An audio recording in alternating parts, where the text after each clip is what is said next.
ආයිබෝන් යන්නේ ඔයාලා අදත් එකතු වෙලා ඉන්නේ SR chat box අපේ YouTube channel එකත් එක්කයි. ඔයගොල්ලෝ තාම අපේ YouTube channel එක subscribe කරලා නැත්නම් subscribe කරන්න. ඊට ඉස්සෙල්ලා තියෙන bell icon එක click කරන්න. එතකොට අපි දාන videos ඔයාලා ගාවට ඉක්මනටම ගෙන්න ගන්න පුළුවන් වෙයි. හොඳයි යන්නේ. අපි අදත් ඔයගොල්ලන්ට වැදගත් වෙන දෙයක් ගැන තමයි කතා කරන්න යන්නේ. අපි SR chat box YouTube channel එක යටතේම තමයි ටෙක් තක්සලාව කියලා පාඩම් මාලාවක් ගේන්නේ. යන්නේ ඔයගොල්ලන්ට විද්‍යාව තාක්ෂණය ඇතුළු අලුත් දේවල් ඔයගොල්ලෝ වැදගත් වෙන තොරතුරු ඒ වගේම තාක්ෂණික තොරතුරු ඒ වගේ ගොඩක් දේවල් ඕගොල්ලන්ට ගේන්න තමයි අපි ටෙක් තක්සලා පාඩම් මාලාව පටන් ගත්තේ. ඒකේ අපි කලින් වීඩියෝස් කීපයක් කරා. ඒක යටතේ ඔයගොල්ලෝ ඒව බලලා නැත්නම් බලන්න VPN ගැන වීඩියෝ එකක් කරා. ඒ වගේ කීපයක් වීඩියෝස් කරලා තියෙන ලිතියම් අයන් බැටරිය ගැන කරා එකක්. ඉතින් යාළුවනේ ඔයගොල්ලෝ මේ වීඩියෝස් බලලා නැත්නම් ගිහින් බලන්න ඒවත්. ඒකෙන් ගොඩක් දේවල් ඔයගොල්ලෝ නොදන්න දේවල් ඉගෙන ගන්න පුළුවන් වෙයි. හොඳයි යාළුවනේ එහෙනම් අදත් ඒ වගේම දේවල් ගැන තමයි අපි කතා කරන්න යන්නේ. දැන් ඕගොල්ලෝ ගොඩක් අය යාළුවෝ ඕල් ලෙවල් කිට්ටු වෙලා තියෙන විභාගවලට. ඉතින් මේ ලේසියෙන් කරගන්න මේ දේවල් පාඩම් කරන්න වෙනවා. ගොඩක් දේවල් තියෙනවා පාඩම් කරන්න. ඒගොල්ලෝ දැන් ලෑස්ති වෙනවා. ඉතින් ඒ දේවල් ඒ වැඩවලට ඒ විභාග කටයුතු වලට ඉතින් අපි අද වීඩියෝ එකෙන් ඔයගොල්ලන්ට ඒකට උදව්වක් වෙන විදිහට දෙයක් තමයි අපි කතා කරන්න යන්නේ. ඉතින් යාළුවනේ මේ දේ ගැන ඔයගොල්ලෝ කලින් අහලත් ඇති පාඩම් කරන්න. දැන් ඉතින් අපි අද වීඩියෝ එක කරන්නේ ඔයගොල්ලෝ මේ පාඩම් කරන දේවල් ඔයගොල්ලන්ට තියෙන ලොකුම ප්‍රශ්නයක් තමයි මේවා ලේසියෙන්ම අමතක වෙනවා. ඒ කියන්නේ අද පාඩම් කරපු ඒවා සමහර විට හෙට වෙද්දි පාඩම් ඒවා අමතක වෙලා තියෙන්න පුළුවන්. ඉතින් හොඳම ක්‍රමය මොකද්ද? හොඳම විදිහ මොකද්ද? මේ පාඩම් ගොඩක් කාලයක් ඔයගොල්ලෝ පාඩම් කරන දේවල් මතක තියාගන්න හොඳම විදිහ මොකද්ද? මොකද්ද විද්‍යාත්මකව තහවුරු වෙලා තියෙන ක්‍රම ගොඩක් ප්‍රායෝගික වගේම ඒ වගේම කාර්යක්ෂමව කියන්නේ කෙටි කාලයක් තුළත වැඩි කොටසක් පාඩම් කරගන්නේ කොහොමද? ඔන්න ඔය වගේ දේවල් ගැන තමයි අද වීඩියෝ එකේ කතා කරන්න. වැඩි එහෙනම් කතාවක් නැතුව අපි වීඩියෝ එකට යමු යාළුවනේ. දැන් අපි අද කතා කරන්න ගොඩක් මේ ඕගොල්ලෝ මේ දේ ගැන අහලත් තියෙනවා වෙන්න පුළුවන් මේ ක්‍රමය ගැන. ක්‍රම ගොඩක් තියෙන පාඩම් කරන්න ඒවා ඉස්සරහට වීඩියෝ වල ගේන්නම්. අද එකක් ගැන කතා කරන්නේ. එකක් තමයි යාළුවනේ ෆයින්මාන් තියරි. ඒ කියන්නේ ෆයින්මාන් ක්‍රමය. ඉතින් යාළුවනේ මොකද්ද මේ ඇත්තටම ෆයින්මාන් තියරි එක කියන්නේ නැත්නම් ෆයින්මාන් ක්‍රමය කියන්නේ? මේක යාළුවනේ ෆයින්මාන් කියන විද්‍යාඥයෙක් විසින් තමයි මේ ක්‍රමය හඳුන්වලා දෙන්නේ. මෙයා ඇමරිකාවේ හිටපු භෞතික විද්‍යාඥයෙක්. මෙයා ගොඩක් අය අතර ප්‍රසිද්ධ වුණා. ඒ මෙයා දක්ෂ ගුරුවරයෙක්. ඒ කියන්නේ භෞතික විද්‍යාඥයෙක්ට වඩා දක්ෂ ගුරුවරයෙක් වෙනවා. ඒ කියන්නේ එයාට පුළුවන්කම තිබිලා තියෙනවා. කියන්නේ බොහොම ගැඹුරු කරුණු පවා ඉතා සරලව තව කෙනෙක්ට තේරුම් කරලා දෙන්න. ඉතින් මේ දේ නිසා මෙයා ගොඩක් ප්‍රසිද්ධියටපත් වෙලා තියෙනවා. ගොඩක් හැමෝම අතර ජනප්‍රිය වෙලා තියෙනවා great explainer කියලා. කියන්නේ විශිෂ්ටතම පැහැදිලි කරන්න කියන අන්වර්ථ නාමයත් එක්ක තමයි මෙයා ගොඩක් ප්‍රසිද්ධ වෙන්නේ. මේකදී එයාට ගොඩක්ම උපකාර වෙලා තියෙන්නේ. එයා කියන්නේ මෙහෙම දේවල් එයාට ලේසියෙන්ම තව කෙනෙක්ට ඒ කියන්නේ කිසිම දෙයක් කියන්න බෑ. එහෙනම් අඩු දැනුමක ඉන්න කෙනෙක්ට උනත් ඒ දේ ලේසියෙන්ම තේරුම් ගන්න පුළුවන් වෙන්නේ. ඒ දේ තේරුම් ගන්න එයාට කියලා දෙන්න පුළුවන් වෙලා තියෙන්නේ. එයාට ඒ කියන දෙන සබ්ජෙක්ට් එක නැත්නම් ඒ විෂය ගැන නැත්නම් විෂය කරුණ ගැන සෑහෙන ගැඹුරු අවබෝධයක් තියෙන නිසා කියලා. ඒක ඇත්තටම හරියන්නේ. මොකද ඔයා වුණත් හිතන්න ඔයාට පුළුවන් වුණොත් ඔයා දැන් ඉගෙන දේ තව කෙනෙක්ට කියලා දෙන්න ඕන නම් ඔයාට ඒ ගැන සැක නැහැර සියලු දේ ඔයා ඒ ගැන දැනගන්න ඕනේ. කියන්නේ A to Z ඔයා ඒ විෂය නිකන් මූලධර්මයක් කියන්නේ නිව්ටන් නියම ටික කියන්නේ නිව්ටන් නියම තුන. ඔයා A to Z A Newton නියම තුන ගැන සෑහෙන ඔයා හොයන්න ඕනේ. ඒක යෙදෙන තැන් එතකොට ඒකේ මූලධර්මය මොකද්ද? ඒ සියලු විස්තර ටික ඔයා දැනගෙන ඉන්න ඕන. අන්න එහෙම ඒ දැනගන්න තරමට ඔයා ඒ ගැන දැනුමින් සන්නද්ධ වෙන තරමට ඔයාට පුළුවන් වෙනවා තව කෙනෙක්ට ඒක ලේසියෙන් පැහැදිලි කරලා දෙන්න. ඔන්න ඕක තමයි සරලව කිව්වොත් මේ ෆයින්මාන් තියරි එක ඇතුලේ තියෙන්නේ. ඒ කියන්නේ ඔයාට යම් කරුණක් ගැන තියෙන විෂය කරුණක් වෙන්න පුළුවන්. එහෙම ඒ මූලධර්මයක් ගණිත ඕන දෙයක් ගැන ඔයාට තියෙන අවබෝධය වැඩි වෙන තරමට ඒ දේ ලේසියෙන් මතක තියාගන්නේ හැකියාවක් තියෙනවා. ඒ කියන්නේ අපිට ලේසියෙන් අමතක වෙලා යන්නේ ඒ දේවල් සමහර ඒවා තියෙනවා කරුණු වැඩි. එහෙම ඒවත් තියෙනවා ඒ ජීව විද්‍යාව වගේ විෂයක්.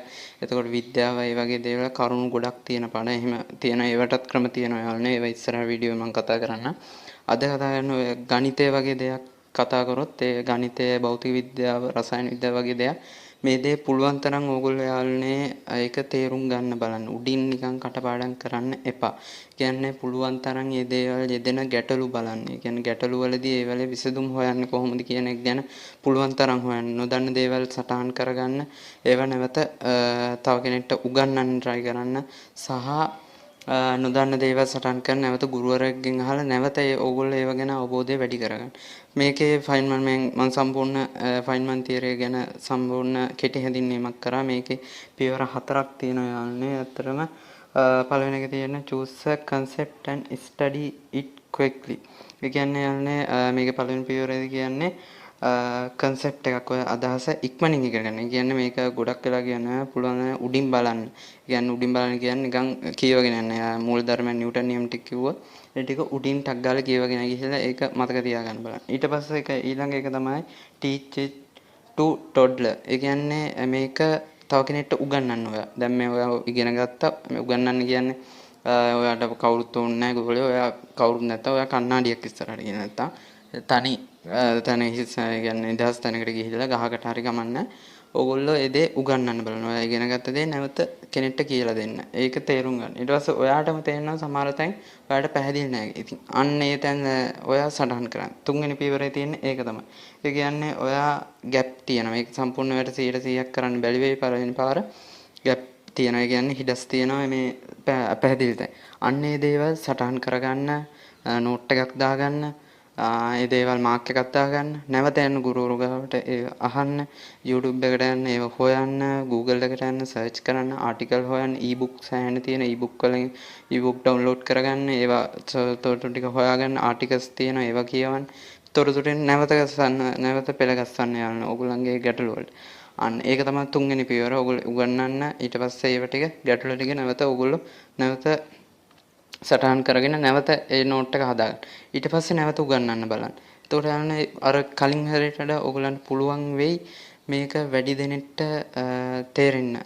අර කලින් තේරුණාට වඩා වැඩි පිරිසක් වැඩි ප්‍රමාණයක් ඔයාලට තේරුම් කරලා දෙන්න පුළුවන් වෙයි කාට හරි. අන්න එහෙම තමයි යන්නේ මේක ඕගොල්ලන්ට තේරෙන්නේ. ඕගොල්ලන්ට මේ ඒ විෂය ගැන තියෙන අවබෝධය වැඩි වෙන ඕගොල්ලන්ට ඒක මතක තියා ගැනීම හැකියාව වැඩි වෙනවා. ඒ වගේම තමයි මේක තව කෙනෙක්ට පැහැදිලි කරගන්නත් පුළුවන්. ඕගොල්ලන්ට මේ ලේසියෙන් ඕන මූලධර්මයක් ගණිතය වගේ එකකදී නැවත පාවිච්චි කරලා ඕන ගණිත ගැටලුවක් විසඳීමේ හැකියාවත් ඕගොල්ලන්ට ලැබෙනවා. මෙන්න මේ දේ තමයි සරල මේක ගොඩක් තියෙනවා. ඉතින් එක පැති තියෙනවා මේ විෂයන් වලට යොදා ගන්න හැටි ගැන ක්‍රම තියෙනවා. ඉතින් ඕක තමයි සරලව තියෙන මේ ෆයින්මන් තියරි එක. මේක ඕගොල්ලන්ට වැදගත් වෙයි. මේක පාවිච්චි කරලා බලන්න යාළුවනේ. ඔය ගණිතය විද්‍යාව වගේ විෂයක් කරන්න අමාරුයි, කටපාඩම් කරලා කරන්න අමාරුයි. ඉතින් ඒ වගේ දෙයකදී මේක අනිවාර්යෙන්ම වැදගත් වෙයි. ඕගොල්ලෝ මේක අවබෝධ කරගන්න. තරම පුළුවන් තරම් අවබෝධ කරගන්න බලන්න. කොටස් අපහසුයෙන් නොතේරෙන තැන් ගුරුවරුන්ගෙන් අහලා ඒව දැනගන්න. ඉතින් මේක නැවත කරන්න යන්නේ මොකද එක සැරයක් කරා කියලා කොහොමද මතක හිටින්නේ නැහැ. මොකද මොළයට හුරු වෙන්නේ ඒක පුරුදු ගොඩක් තමයි මොළයට හුරු වෙලා තියෙන්නේ. ඒ කියන්නේ ඕගොල්ලෝ නැවත කරන දෙයක් තමයි ඕගොල්ලන්ගේ මොළය තුළ ගබඩා වෙන්නේ දීර්ඝකාලීන මතකයට. ඕගොල්ලෝ ඒක අද දවසේ බැලුවොත් ඒක කෙටි කාලීන මතකයේ තියෙන්නේ. හෙට දවසේ බැලුවොත් ඒක ඊට වඩා මතකයේ ඊට වඩා දියුණු තලයක ගබඩා වෙනවා. දවස් දෙකකට පස්සේ බැලුවොත් ඊටත් වඩා වැඩි ප්‍රමාණයක් ඕගොල්ලන්ට මතක හිටිනවා. ඉතින් ඒක නැවත ඕගොල්ලෝ මතක් කරන්න ඕන, නැවත පාඩම් කරන්න ඕන, නැවත උගන්වන්න මේක දේ. එතකොට නැවත කිරීමෙන් තමයි මේ දේ දීර්ඝ කාලීන මතකයට එනවා. එතකොට ඕගොල්ලෝ නිදි වරාගෙන හෙට විභාගයට අද නිදි වරාගෙන පාඩම් කරන්න අවශ්‍ය වෙන්නේ නැහැ. ඉතින් මේකේ අද වීඩියෝ එක පළවෙනි වීඩියෝ එක මම ඉස්සරහට මම පෞද්ගලිකව පාවිච්චි කරපු ක්‍රම තියෙනවා ගොඩක්. විභාග A level වල සාර්ථක කරගන්න පාවිච්චි කරපු ක්‍රම තියෙනවා. ඒ ඉස්සරහට මම වීඩියෝ වල ගේන්නම්.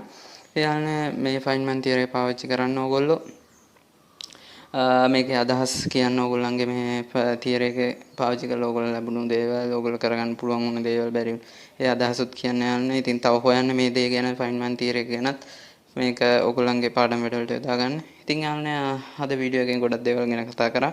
ඔයගොල්ලෝ ගොඩක් දෙයක් ඉගෙන ගන්න නැති කියලා, අලුත් දෙයක් ඉගෙන ගන්න නැති කියලා හිතනවා. ඔයගොල්ලන් වැඩවල පහසු වෙන ක්‍රමයක් හොයාගන්න නැති කියලා හිතනවා.